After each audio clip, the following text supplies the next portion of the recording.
ఒక రైఫిల్ పొరపాటున మెట్ల మీద నుండి పడిపోతే అది ప్రతిసారి పేలిపోతుందని, యాదృచ్ఛికంగా కాల్పులు జరిపి సమీపంలోని శత్రువులను నిర్మూలించగలదని సినిమాల్లో లాగానే అది చెప్పింది.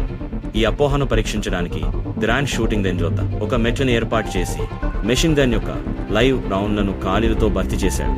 ఎందుకంటే ఈ రకమైన తుపాకీ నుండి ప్రమాదవశాత్తు డిశ్చార్జ్ అయ్యే అవకాశం ఎక్కువగా ఉందని వారు అనుమానించారు. భద్రత కోసం తుపాకీని తాడు వ్యవస్థకు రిగ్ చేశారు. బుల్లెట్ ప్రూఫ్ గాజు వెనుక నుండి రిమోట్ రిలీజ్ మెకానిజం నియంత్రించబడింది. 3 పెను 1లో వెళ్ళండి. వాళ్ళు తుపాకీని మెట్ల మీద నుండి పడేశారు పర్ఫెక్ట్ గా, కానీ అది సినిమాలో లాగా బౌన్స్ అవ్వలేదు మరియు పేర్లేదు. నిజానికి అది అస్సలు పేర్లేదు. కాబట్టి వారు ఎత్తు పెంచాలని నిర్ణయించుకున్నారు.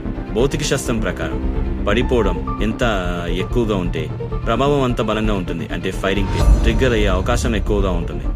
3, 2, 1 ఈసారి మెషిన్ గన్ మెట్ల నుండి పూర్తిగా పడిపోయి గడ్డిలో పడింది. కానీ విచారకరంగా ఆ పరిపూర్ణ పతనం కూడా ట్రిగ్గర్ను లాగలేదు. వారు పరీక్షను చాలాసార్లు పునరావృతం చేశారు. ప్రతిసారి నమ్మకంగా సినిమా సన్నివేశాన్ని పునఃసృష్టించారు. కానీ ఒక్కసారి కూడా తుపాకీ పేలలేదు. చివరికి పురాణం బద్దలైంది.